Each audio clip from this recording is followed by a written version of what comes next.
محترم ناظرین، اگر رات کو عورت نے اپنے شوہر سے ہم بستری کی اور پھر غسل نہیں کیا اور بنا غسل کیے ہی سو گئی تو صبح بغیر غسل کیے جنابت کی حالت میں اس نے گھر کے کام کاج کیے، گھر کا کھانا بنایا، اس کے بعد جا کر اس نے غسل کیا، تو کیا ایسا کرنا شریعت میں جائز ہے یا نہیں؟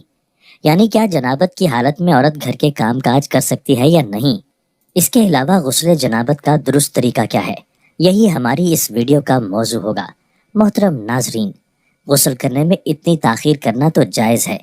مثال کے طور پر رات میں میاں بیوی نے حق زوجیت ادا کی، اب وہ یہ چاہتے ہیں کہ صبح فجر سے پہلے اٹھ کر وہ غسل کر لیں، اور صبح فجر سے پہلے اٹھ کر انہوں نے غسل کر لیا، تب تو کوئی حرج نہیں ہے، اس تاخیر پر انہیں کوئی گناہ نہیں ملے گا، کیونکہ حدیث میں ہے کہ ام المومنین حضرت عائشہ صدیقہ رضی اللہ تعالیٰ عنہا ارشاد فرماتی ہیں کہ جب نبی کریم صلی اللہ علیہ وآلہ وسلم غسل نہ کرنے کا ارادہ کرتے تو آقا کریم صلی اللہ علیہ وآلہ وسلم نماز جیسا وضو کرتے اور صبح فجر سے پہلے اٹھ کر غسل کر لیا کرتے تھے۔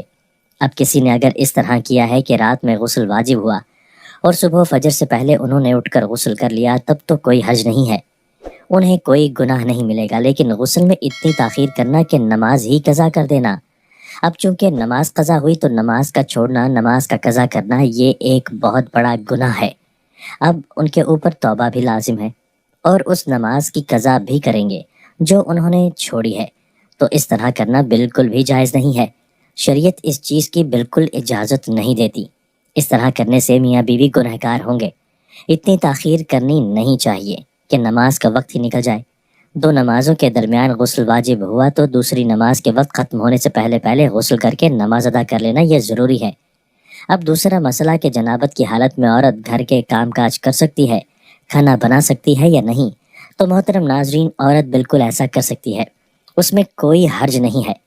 عورت کا جنابت کی حالت میں، ناپاکی کی حالت میں گھر کے کام کاج کرنا بالکل جائز ہے، اس میں کسی قسم کی کوئی کراہت، کوئی حرج نہیں ہے، لیکن یہ ہے کہ وضو کر لے، وضو کرنے کے بعد گھر کا کام کاج کرے، یا پھر کھانا بنانا ہو تو بنا سکتی ہے، کھانا اگر کھانا ہو تو کھانا کھا بھی سکتے ہیں۔ لیکن جو دوسرا مسئلہ ہے جو میں نے آپ کے سامنے بیان کیا ہے کہ غسل میں اتنی تاخیر نہ کی جائے کہ نماز کا وقت ہی نکل جائے، صبح فجر سے پہلے اٹھ کر غسل کر لیا تو اس پر انہیں کوئی گناہ نہیں ہوگا۔ محترم بھائیو، ہم بستری کے بعد غسل کرنے میں کتنی تاخیر کر سکتے ہیں؟ ہم بستری کے بعد کھانے پینے یا کھانا پکانے اور دودھ پینے والے بچے کو دودھ پلانا کیسا ہے؟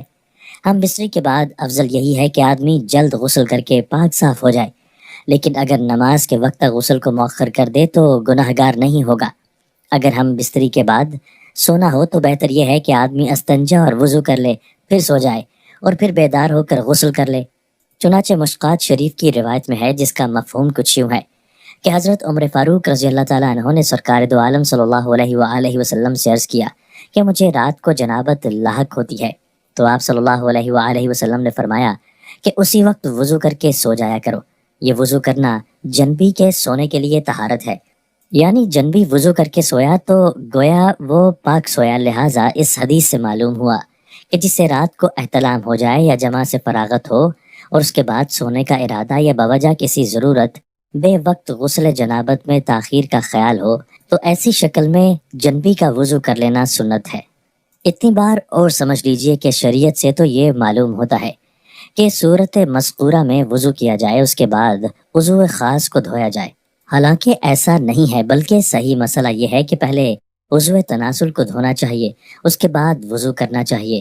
اس شکل میں حدیث کی مذکورہ ترتیب کے بارے میں کہا جائے گا کہ یہاں وضو کرنا اس لیے مقدم کر کے ذکر کیا گیا ہے کہ وضو کا احترام اور اس کی تعظیم کا اظہار پیش نظر تھا۔ حالت جنابت میں کھانا پینا یا کھانا پکانا درست ہے، بہتر یہ ہے کہ وضو کر کے کھائے پیے، اور اگر وضو کے بغیر صرف ہاتھ منہ دھو کر کھا پی لے تب بھی جائز ہے۔ بچہ کو دودھ پلانے کے لیے ماں کا پاک ہونا ضروری نہیں ہے، لہٰذا بچہ رو رہا ہو تو عورت ناپاکی کی حالت میں دودھ پلا سکتی ہے، لیکن کوشش یہ کرنی چاہیے کہ جلد از جلد غسل کر لیا جائے، حالت جنابت میں زیادہ دیر تک نہیں رہنا چاہیے۔ ناظرین، اب غسل کرنے کا طریقہ آپ کے سامنے پیش کر رہا ہوں، نوٹ فرما لیں۔ غسل میں صرف 3 چیزیں فرض ہیں۔ 1، اس طرح کلی کرنا کہ سارے منہ میں پانی پہنچ جائے۔ 2، ناک میں پانی ڈالنا جہاں تک ناک کی نرم ہڈی ہے۔ 3، سارے بدن پر پانی پہنچانا، مذکورہ 3 کام کر لینے سے غسل صحیح ہو جاتا ہے۔ اس کے علاوہ باقی سب چیزیں سنت ہیں۔ دانتوں میں اگر کوئی چیز پھنسی ہو جس کی وجہ سے اس جگہ تک پانی نہیں پہنچ سکے گا تو غسل سے پہلے اسے نکالنا بھی ضروری ہے۔ بالوں میں تیل لگا ہو تو اس کے ساتھ بھی غسل ہو جائے گا، البتہ کریم اگر ایسی ہے جس کی تہ چہرے پر جمی ہو اور کھال تک پانی پہنچنے میں وہ رکاوٹ ہو تو اس کا ہٹانا ضروری ہے، ورنہ غسل نہ ہوگا۔ سنت کے مطابق مکمل غسل کر لینے کے بعد کسی شک کی گنجائش نہیں اور نہ ہی غسل دہرانے کی ضرورت ہے، غسل ہو جائے گا، دوبارہ شروع کرنے کی ضرورت نہیں۔